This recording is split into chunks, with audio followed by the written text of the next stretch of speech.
오늘은 함께 읽은 고린도전서 13장 말씀 본문으로 해서 상처 입은 교회를 향한 메시지라는 제목으로 함께 말씀 나누기를 원합니다. 올해 시작하면서 성경 통독을 시작했는데 이 통독도 이제 끝을 향해 가고 있습니다. 신약 성경도 이제 후반부에 들어왔습니다. 신약 성경의 마지막 부분은 서신서로 이루어져 있습니다. 서신서는 쉽게 말해서 편지를 이야기하죠. 편지라는 거는 기본적으로 편지를 쓴 사람이 있고 편지를 받는 사람이 있습니다. 신약 성경 안에는 많은 서신서, 많은 편지들이 있는데 이 편지들을 쓰고 받는 사람을 기준으로 해서 크게 두 가지 종류로 나누어서 볼 수 있습니다. 하나는 사도 바울이 쓴 거죠. 사도 바울이 자신이 선교했던 지역의 교회와 성도들에게 쓴 서신서들이 많이 있습니다. 이것을 바울 서신이라고 부릅니다. 그리고 이와 같은 바울 서신들은 그 제목을 보면 좀 특징이 나오는데요. 뭐가 있냐면 제목이 로마서, 고린도서, 에베소서 이런 것처럼 바울이 방문했었던 지역의 이름이 제목이 되었습니다. 사도 바울이 자기가 방문했던 곳에 교회와 성도들에게 편지를 쓴 것이 이런 바울 서신들이 되었습니다. 두 번째로는 일반 서신이라고 있는데 이게 뭐냐? 이거는 베드로서, 야고보서, 요한 1, 2서, 3서 이런 것 같이 사도들 그리고 초대교회 지도자들이 초대교회 일반적인 성도들에게 쓴 편지가 바로 일반 서신입니다. 쉽게 말해서 특별한 지역에 있는 교회가 아니라 그 시대의 보편적인 크리스찬들에게 또 교회에 쓴 편지가 이와 같은 일반 서신입니다. 이와 같은 일반 서신은 베드로 전후서, 야고보서 이와 같이 제목이 편지를 쓴 사람의 이름으로 되어져 있습니다. 우리가 이와 같은 서신서, 신약 성경에 많은 서신서들을 읽을 때 이 서신서를 잘 읽고 또 그것 이해하기 위해서는 이 서신서를 누가 썼고 누구에게 썼고 또 왜 썼는지 아는 게 참 중요합니다. 그래야 이 서신서의 내용들을 보다 정확하게 알고 이해할 수 있기 때문입니다. 특히 사도 바울이 그렇죠. 사도 바울 똑같은 사람이 각각 다양한 서신서를 썼는데 그 교회들에 썼는데 그 교회의 상황들을 또 그 교회와 사도 바울과의 관계를 알 때 우리는 그 사도 바울의 서신을 보다 잘 이해할 수가 있습니다. 오늘 우리가 함께 나눌 본문 이 고린도전서 말씀도 사도 바울이 고린도 교회에 쓴 사도 바울의 바울 서신입니다. 우리가 이 고린도서를 잘 이해하기 위해서 말씀드린 것처럼 사도 바울과 고린도 교회와의 관계를 알아야 하는데 어떻게 알 수 있을까요? 우리에겐 사도행전이 있습니다. 사도 바울이 선교했던 기록이 있는 사도행전이 있습니다. 사도행전 18장을 보면 사도 바울이 2차 전도 여행 중에 이 고린도 지역에 들어가는 이야기가 나옵니다. 마게도니아 지역을 전도하면서 빌립보, 데살로니가, 베레아, 아테네를 지나 고린도에 도착한 사도 바울의 이야기가 사도행전 18장부터 시작됩니다. 1절 말씀 함께 볼까요? 그 후에 바울이 아덴을 떠나 고린도에 이르러 고린도에 도착을 했습니다. 사도 바울이 2차 전도여행 중에 이 마게도니아 지방을 전도하면서 고린도에 오게 되고 이곳에서 1년 반 이상의 기간을 지내면서 복음을 전했다고 합니다. 그런데 이 고린도에서의 사도 바울의 사역이 어땠느냐? 처음부터 쉽지만은 않았습니다. 말씀 통해 한번 볼까요? 5절부터 말씀입니다. 실라와 디모데가 마게도냐로부터 내려오매 바울이 하나님의 말씀에 붙잡혀 유대인들에게 예수는 그리스도라 밝히 증언하니 그들이 대적하여 비방하거늘 바울이 옷을 털면서 이르되 너희 피가 너희 머리로 돌아갈 것이요 나는 깨끗하니라 이후에는 이방인에게로 가리라 하고. 아멘.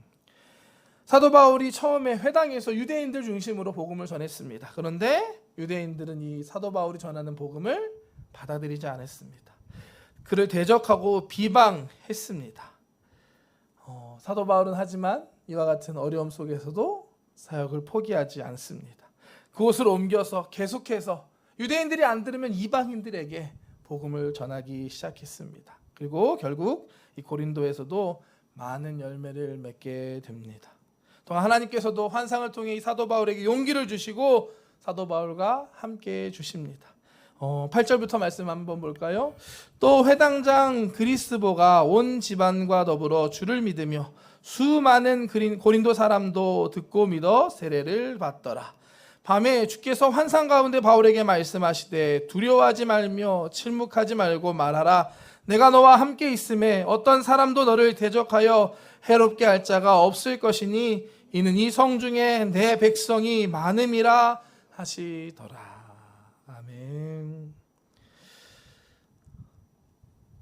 사도 바울은 이와 같은 상황에서 용기를 잃지 않고 1년 반 동안 고린도에서 머물며 그들에게 계속해서 하나님의 말씀을 가르칩니다. 11절 말씀 이어서 보겠습니다. 1년 6개월을 머물며 그들 가운데서 하나님의 말씀을 가르치시니라. 아멘.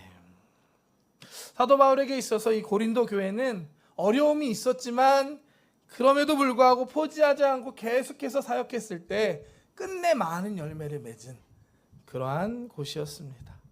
그리고 1년 6개월 사도 바울은 1차, 2차, 3차 전도 여행을 주로 다녔기 때문에 한 곳에서 오래 있지 못했습니다. 그런데 비교적으로 긴 기간 그곳에서 머물며 함께 있었던 곳이 바로 이 고린도라는 곳이었습니다.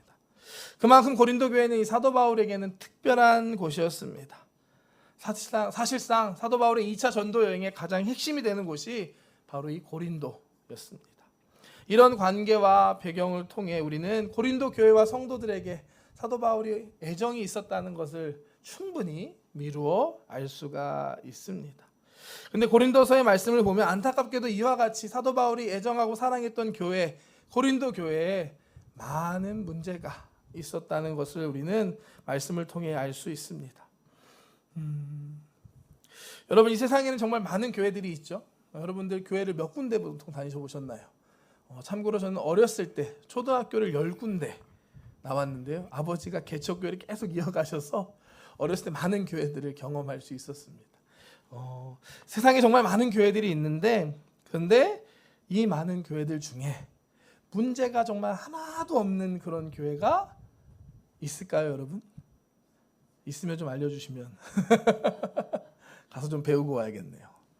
안타깝게도 아마도 없지 않을까 싶습니다. 크면 큰 대로 어려움들이 있고요. 작으면 작은 대로 어려움이 있고 오래되면 오래돼서 어려운 부분들이 있고 또 새로 생겼으면 또 새로 생겨서 어려운 부분들이 있는 게 교회인 것 같습니다. 사실 교회를 구성하는 우리가 불완전한 존재이기 때문에 교회 안에 있는 문제들은 어느 정도 어쩔 수 없는 부분이기도 합니다.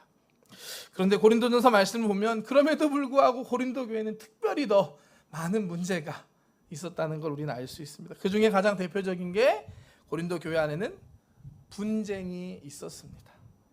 어떤 사람은 바울, 어떤 사람은 아볼로, 어떤 사람은 베드로, 어떤 사람은 그리스도에게 속했다라고 말하면서 서로 나뉘어 분쟁하고 있던 고린도 교회였습니다. 1장 11절 말씀 한번 볼까요? 내 형제들아, 글로의 지편으로 너희에 대한 말이 내게 들리니 곧 너희 가운데 분쟁이 있다는 것이라. 내가 이것을 말하거니와 너희가 각각 나는 바울에게, 나는 아볼로에게, 나는 게바에게, 나는 그리스도에게 속한 자라 한다는 것이니. 아멘. 아볼로는 이 사도 바울을 이어서 이 고린도 교회를 섬겼던 사역자였습니다. 양현근 목사님이어서 제가 왔던 것처럼 사도 바울을 이어서 아볼로가 이 고린도 교회를 섬겼습니다. 근데 이 아볼로는 성경 말씀을 가르치는데 아주 탁월한 은사가 있었다라고 알려집니다. 그래서 고린도 교회 성도들은 처음부터 바울을 좋아했던, 바울이 세웠으니까 바울을 사랑했던 성도들이 있었고 또 이후에 아볼로를 더 좋아하기 시작한 성도님들이 계셨던 것 같습니다. 이 두 사람들이 나눠지게 된 것입니다. 사실 사역자들, 목사님들을 보면 각자 좀 특징들이 있죠. 저랑 양영근 목사님도 비교해 보시면 많이 차이점이 있을 것 같습니다. 양 목사님이 갖고 계신 좋은 점들이 있고 또 제가 갖고 있는 좋은 점들이 다르다는 걸 아마 아실 것입니다. 옛날이나 지금이나 마찬가지인 것 같습니다. 바라는 건 부족함 없이 모든 부분들이 다 됐으면 좋겠지만 사실 저도 부족한 것이 있고 어쩔 수 없는 사실입니다. 누구나 마찬가지이지 않을까 싶습니다. 그렇기 때문에 우리에게 필요한 것이 무엇이냐? 그것은 그 사람 자체보다 그 사람을 통해 일하시는, 그 사람을 사용하시는 하나님을 주목하고 바라볼 수 있는 것이 우리에게 필요한 줄 믿습니다. 바울도 고린도 교회 성도들에게 이렇게 말씀합니다. 3장 5절부터 말씀 읽겠습니다. 그런즉 아볼로는 무엇이며 바울은 무엇이냐?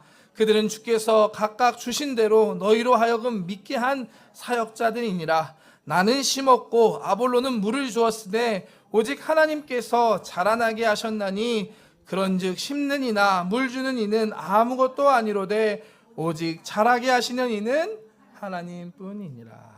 아멘. 사람을 주목하다 보면 실망할 수밖에 없습니다. 좋다가도 안 좋아질 수 있는 게 사람이고, 또 좋은 것 싫은 것으로 나눠질 수밖에 없는 게 우리들의 모습입니다. 하나님을 바라볼 수 있는 저와 여러분들 되시길 축복합니다. 하나님께서 저와 여러분들을 이곳 긴시초까지 인도하셨다는 사실을 믿으시기를 주님의 이름으로 축복합니다. 사람 보기보다는 하나님을 볼 수 있는 저와 여러분들 되시기를 주님의 이름으로 축복합니다. 옆에 있는 분들 한번 고백할까요? 하나님이 보내셨군요. 아멘. 하나님 보내주셨음을 믿습니다. 고린도 교회 문제는 근데 이것뿐만이 아니었습니다. 고린도전서의 내용을 계속해서 보다 보면 교회 안에 있었던 다양한 문제들이 등장합니다. 5장에서는 교회 안에서 이루어졌던 음행들, 성도 안에 있었던 음행에 대해서 말하고, 또한 6장에서는 교회 안에서 분쟁을 세상의 법정에서 나가서 고발했던 이와 같은 문제들에 대해서, 또 7장에서는 결혼한 남편과 아내, 부부 사이의 관계에 대해서, 결혼에 대해서, 또 8장에서는 우상에게 바쳐진 음식을 먹어야 하냐 말아야 되냐 이러한 문제들에 대해서, 또한 9장은 교회 안에서의 사역자의 권리와 또한 책임 의무에 대해서, 또한 11장에는 교회 안에서의 여성들의 역할과 또한 태도가 어떠해야 하나, 또한 성찬에 대한 다양한 문제들에 대해서 계속해서 문제들이 등장을 합니다. 사도 바울은 이와 같은 고린도 교회 안에 있었던 다양한 문제들에 대해서 정말로 사랑하는 마음으로 그들에게 가르침을 편지를 통해서 줍니다. 고린도 교회를 향한 사도 바울의 마음을 우리가 느꼈을 때, 알았을 때, 정말로 하나하나 다 위에서 쓰고 있구나 라는 것을 우리가 느낄 수가 있습니다.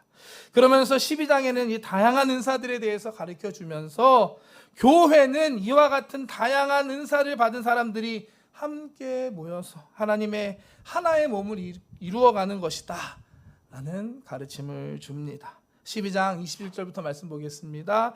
너희는 그리스도의 몸이요 지체의 각 부분이라. 하나님이 교회 중에 몇을 세우셨으니 첫째는 사도요, 둘째는 선지자요, 셋째는 교사요, 그 다음은 능력을 행하는 자요, 그 다음은 병 고치는 은사와 서로 돕는 것과 다스리는 것과 각종 방언을 말하는 것이니라.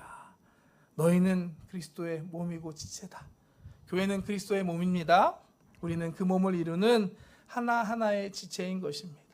몸 안에 눈도 있고 입도 있고 코도 있는 것처럼, 손도 있고 발도 있는 것처럼 각자 다양한 사람들이 다양한 부르심과 소명을 가지고 은사를 가지고 모여서 하나의 교회를 이루어 간다는 사실을 믿으시기를 축복합니다. 사도 바울은 고린도 교회 성도들에게 이와 같은 교회의 비밀을 알려주며 그들에게 정말 있어야 할, 필요할 것이 무엇인지 결론적으로 가르쳐 줍니다. 그것이 바로 오늘 본문 말씀 13장에 나오는 말씀입니다. 한 번 더 오늘 말씀 보겠습니다. 1절부터 3절까지 말씀 함께 읽겠습니다. 내가 사람의 방언과 천사의 말을 할지라도 사랑이 없으면 소리나는 구리와 울리는 꽹과리가 되고, 내가 예언하는 능력이 있어 모든 비밀과 모든 지식을 알고 또 산을 옮길 만한 모든 믿음이 있을지라도 사랑이 없으면 내가 아무것도 아니요, 내가 내게 있는 모든 것으로 구제하고 또 내 몸을 불사르게 내줄지라도 사랑이 없으면 내게 아무 유익이 없느니라. 아멘. 사도 바울은 고린도 교회 성도들에게 사랑이 있어야 한다라는 사실을 이야기합니다. 아무리 많은 은사가 있고 아무리 많은 일, 선한 일들을 많이 한다고 해도 그 안에 사랑이 없다면 아무 의미가 없다라고 우리에게 말씀합니다. 말씀 준비하는데 마음이 많이 찔렸던 마음이었습니다. 이 말씀을 저에게 적용해 본다면, 제가 이 긴시초 성전에 와서 담당 목사로 말씀을 열심히 준비해서 설교를 잘하고 또 교회를 잘 이끌어서 부흥을 한다고 했는데, 그런데 제 마음 안에 정말 성도님을 사랑하는 마음이 없고 교회 사랑하는 마음이 없고 하나님을 사랑하는 마음이 없다면 그게 과연 어떠한 의미가 있을까요? 과연 이러한 것을 하나님께서 기뻐하실까요? 제가 사랑이 아닌 제 야망이나 제 욕심을 채우기 위해서, 제가 높아지기 위해서 열심히 목숨 걸고 설교 준비해서 최선의 설교를 하고 또 열심히 섬긴다고 한들, 이 사실을 여러분들이 안다면, 제 마음을 여러분들이 안다면 제 말씀이나 사역에 공감하고 은혜 받기 힘드실 것입니다. 하지만 조금 부족할지라도, 완벽하지 않을지라도 사랑하는 마음을 가지고 진심으로 최선을 다해 준비했다면, 또 그러한 마음으로 전하고 또 기도하고 섬긴다면 그것이 우리에게 더 바람직한 모습이 아닐까 저는 생각합니다. 정말 많이 마음이 찔렸습니다. 더 사랑할 수 있는 제가 되도록 하겠습니다. 여러분들은 어떠십니까? 여러분들 마음에는 정말 하나님을 사랑하고 교회를 사랑하고 이웃을 사랑하는 마음이 지금 있으십니까? 여러분들의 마음을, 우리의 마음을 한번 돌아보기를 원합니다. 해야 되니까, 구역장이니까, 해왔던 거니까 하는 그런 것이 아니라 정말로 사랑하는 마음으로 교회를 섬기고 이웃을 섬기고 우리에게 준 사명을 섬길 수 있는 저와 여러분들 되시기를 주님의 이름으로 축복합니다. 마지막으로, 그렇다면 사랑은 과연 무엇일까요? 사랑이 뭐라고 생각하시나요? 사랑은 정의가 다양하겠죠. 오늘 본문 4절부터 7절까지 말씀은 우리에게 이 사랑에 대한 여러 가지 모습들을 다양하게 보여줍니다. 이 말씀들을 통해서 성경이, 하나님이 우리에게 말하고 있는 사랑의 모습이 어떠한 것인지 우리는 알 수가 있습니다. 4절부터 7절까지 말씀 계속해서 보겠습니다. 사랑은 오래 참고 사랑은 온유하며 시기하지 아니하며 사랑은 자랑하지 아니하며 교만하지 아니하며 무례히 행하지 아니하며 자기의 유익을 구하지 아니하며 성내지 아니하며 악한 것을 생각하지 아니하며 불의를 기뻐하지 아니하며 진리와 함께 기뻐하고 모든 것을 참으며 모든 것을 믿으며 모든 것을 바라며 모든 것을 견디느니라. 아멘. 사랑에 대한 많은 설명들이 나오는데 그 중에 가장 첫 번째가 오래 참고입니다. 사랑은 오래 참는 것입니다. 오래 참는다는 것은 그만큼 사랑 안에 고통이 수반되어 있다는 것을 말합니다. 쉽지 않은 것이 사랑입니다. 하나님께서 말씀하시는 사랑은 그냥 아끼고 귀하게 여기는 것, 좋아하는 정도를 넘어서 고통을 수반하고 있습니다. 힘들고 어려운 것을 오래 참아내는 것이 사랑이다라고 말씀합니다. 또한 마지막 7절에서도 모든 것을 참고 믿고 견디는 것이 사랑이다라고 말씀을 마칩니다. 사랑한다는 것은 참아주고 기다려주고 믿어주는 것입니다. 함께 견디는 것이 사랑입니다. 지난 한 주간 저에겐 약간 도전의 한 주였습니다. 아시는 분 아시겠지만 저희 아내랑 막내가 한국에 다녀왔는데요. 원래는 목요일까지만 버티면 됐던 거였거든요. 네, 목요일까지만 제가 찬이랑 설이 두 명을 케어했으면 되는데 한국에 큰 눈이 내려서 비행기가 캔슬이 됐어요. 그럼 토요일까지 이게 연장이 되면서 일주일을 제가 그냥 아이 두 명과 함께 보냈습니다. 물론 평상시 사랑해주지 못했던 것들 더 사랑해 줄 수 있는 시간이 되었지만 한 3일 정도 지나면서 저도 한계를 경험했습니다. 오래 참는 게 쉽지가 않습니다. 순간순간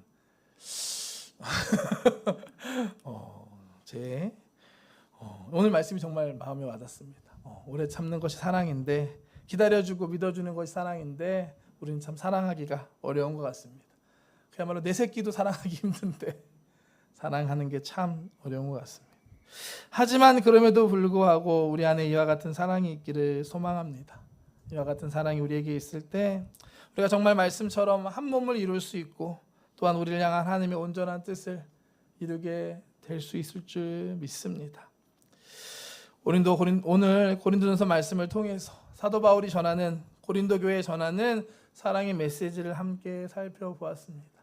상처가 많았던 교회였고 문제가 많은 교회였지만 사도 바울은 사랑의 마음으로 교회에 이와 같은 사랑의 메시지를 전합니다. 우리는 이 말씀들을 통해서 우리 안에도 있는 문제들에 대한 바른 해결점들을 알 수가 있고, 또한 우리 안에 정말 필요한 것이 무엇인지, 사랑이 없으면 안 된다는 사실을 깨닫게 됩니다. 아무리 많은 은사가 있고 아무리 많은 일들을 감당한다 할지라도 우리 안에 사랑이 없다면 결국 아무 의미가 없는 것입니다. 함께 오래 참고 또 인내하고 믿어주고 함께 견뎌내는 사랑이 저와 여러분들 가운데 있기를 주님의 이름으로 축복합니다. 우리 안에 이 사랑이 회복될 때 우리가 정말 그리스도의 몸된 교회로서 세워질 수 있을 줄 믿습니다. 마지막으로 고린도전서 13장 13절 말씀 함께 읽고 마치기 원합니다.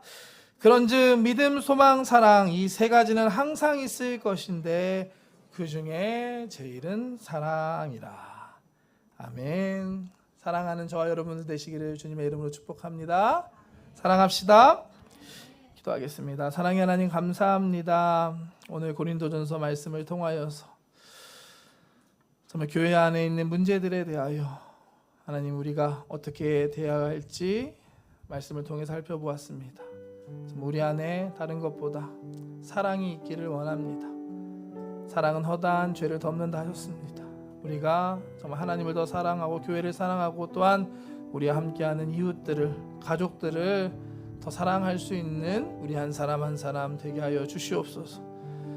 사랑을 통하여서 주님이 허락하여 주신 이 교회 한 몸을 온전하게 이루며 주님 우리에게 주신 사명들 감당하며 나아갈 수 있는 우리 한 사람 한 사람 우리 긴조 성전 되게 하여 주시옵소서. 감사드리며 예수님의 이름으로 기도드렸습니다.